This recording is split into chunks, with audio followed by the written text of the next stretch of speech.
Hello everyone, and a very happy new year from us at Kids Story Room. We hope that 2020 will be full of marvellous adventures and excellent fun times, and rich in stories too. If you're enjoying our stories, please take a few moments to write us a review. It helps others to find our podcast, and that would be really tops. Also, if you haven't already, don't forget to subscribe to Kids Story Room. That way, every time there's a new tale to enjoy, you'll get a notification. It also helps us to know that you're engaging with our podcast and keeps us busy writing. Our first story for 2020 is another gem from Dale March. It's funny and wonderful, and we hope you have a great time listening to it. Francesca the Fancy Sheep by Dale March.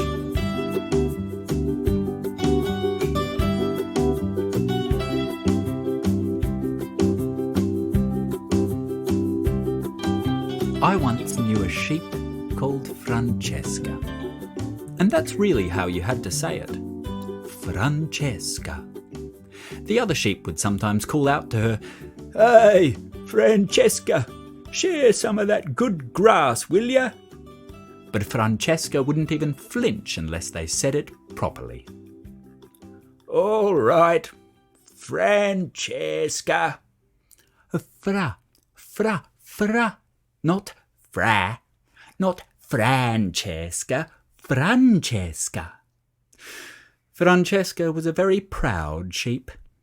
She even said that her parents were of royal blood. "Blue blood," she would say. "Blue blood runs in these royal veins." The other sheep had no idea what royal was, and they certainly couldn't imagine why anyone would want blue blood. But Francesca was different. They all knew that. Every morning, well before the sun came over the hills and long before the other sheep were ready to wake up, Francesca got up to make herself look magnificent. First, she scrubbed her hooves down at the dam. There was a flat rock she could stand on to avoid the mud and get them all sparkling clean. Then it was necessary to brush and comb her luscious woolen coat. It was known all around that Francesca's coat was the longest in the land. With her wool soft and spotless, it was decoration time. Francesca had everything you could imagine for decorating hair.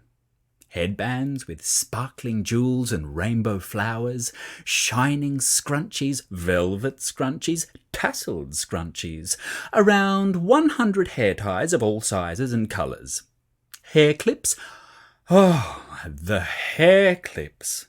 Some had butterflies, some had love hearts, some with glittering stars, some painted like watermelons.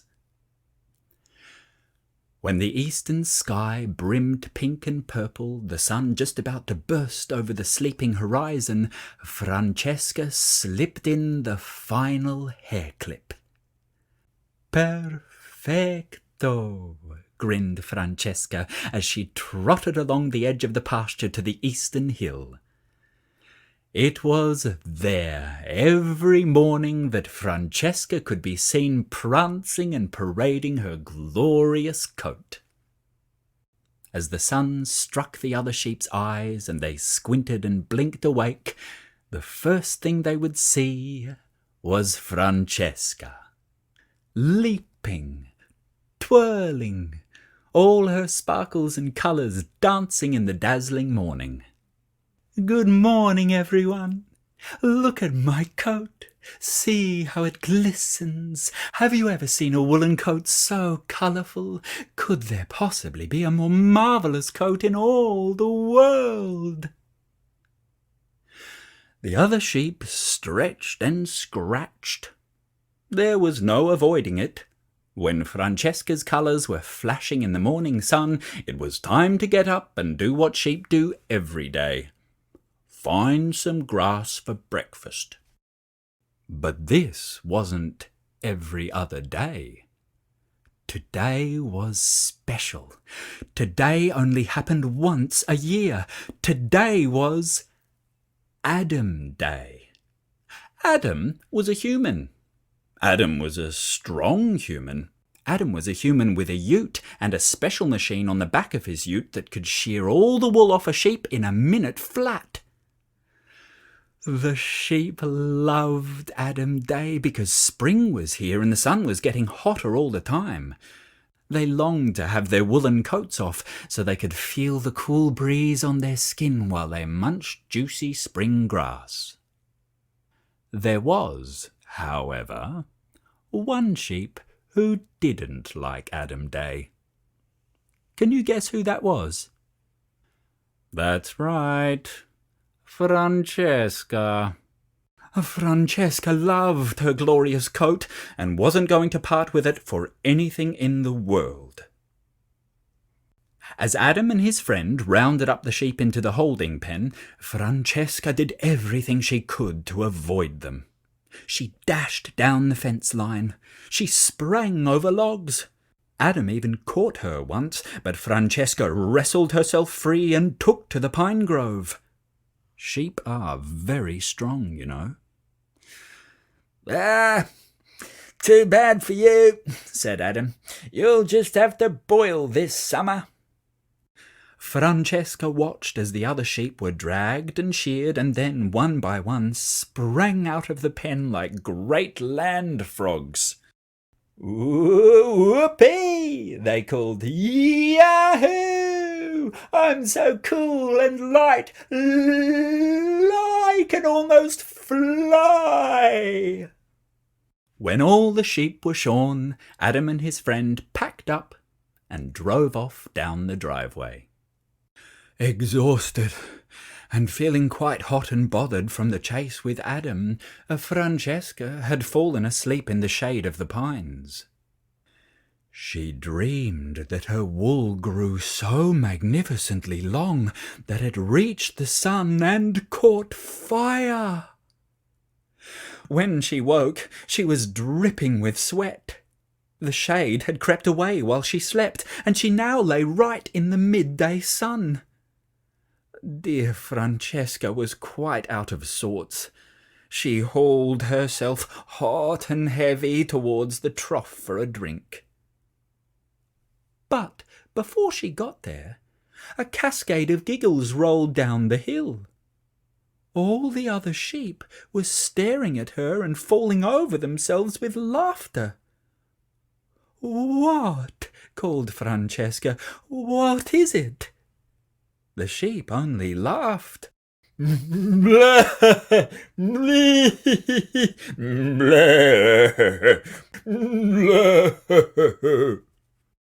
Finally, Barney, the smallest of the sheep, quietly trotted down to Francesca. Francesca, he said in his small voice, look at yourself in the trough. Francesca looked down into the still water of the drinking trough. What was she looking at? Staring back at her was a filthy creature. A monster, perhaps, something huge and hideous, foul and filthy. Francesca jumped back. "Ah, what is it? What is it?" Barney looked down at the grass and with his kind voice whispered, It's you, Francesca." Francesca twisted her neck to see her coat. It was awful. She was covered in dirt and sticks from head to hoof. Her wool was twisted and torn and matted to her legs with sweat. She was a sorry sight, and she knew it. It would be a long and sweltering summer indeed if she left her coat on through the year. "Oh dear," sighed Francesca, "I have been very foolish, haven't I?" "It's all right," said Barney, not quite knowing how to help. "I shall have to ask the farmer to get Adam to come back," said Francesca finally. Barney was full of encouragement. "I'll come with you, Francesca." The two sheep squeezed through the secret hole in the vegetable garden fence, had a cheeky mouthful of lettuce on their way past, clopped up the veranda steps and knocked on the farmhouse door. The farmer was more than a little stunned to see two sheep on the doorstep, especially these two sheep. Francesca burst out in a flood of tears and pleading, "Oh my, oh dear, I'm so sorry. It was all my fault, I know. It's simply that I love to decorate myself and bring some colour to everyone's lives, and that's really impossible with no wool to properly beautify, so I simply couldn't bear it. I ran, you see. I wouldn't let Adam shear me, and I know I should have, but I—" She went on like this for a good while. All the farmer heard was, "Bah, bah, bah, bah, bah, bah." Barney kept nudging her to stop, but it wasn't until the farmer finally raised both hands and said quite sternly, "All right, all right, all right. I think that will be enough. Now, I'm not quite sure what you're saying here, but it looks to me like you could do with a tidy-up. I think I'll get Adam back here to sort you out." Francesca was filled with relief. You have never seen a sheep sheared so easily. When Adam arrived the next morning, Francesca ran right over to the ute and sat down on the mat like a dog, her nose to the air in gleeful expectation. Adam chuckled to himself as he sheared off the fleece in one artful piece. Francesca had hoped that she would very casually, very proudly, very slowly walk back to the other sheep as though nothing unusual had happened. But before she knew it, she was leaping over the grass and shrieking with the joy of the spring air on her skin. "Welcome to spring, Francesca!" shouted the other sheep.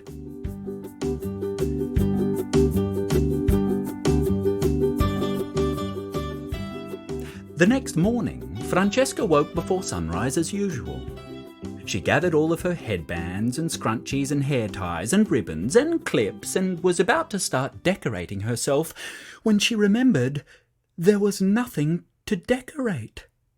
No coat, no wool, not a strand. She was almost about to cry when a little voice came from behind her. "Good morning, Francesca." It was Barney.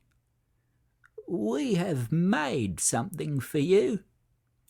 Everyone saved a little bit of wool and I knitted it into a scarf. I know we sometimes make fun of you, but we would all miss the sparkle and colour you bring if you didn't dance in the morning." Francesca was bursting with happiness. "Perfecto," she whispered. "Perfecto." Every last inch of the scarf was decorated with sparkle and colour. The first beams of the sun leapt over the sleepy horizon, and Francesca danced in the morning light just as she had always done. One thing had changed, though. She realized that all her colours and decorations weren't just for her. "Good morning, everyone! Welcome to the glorious new day.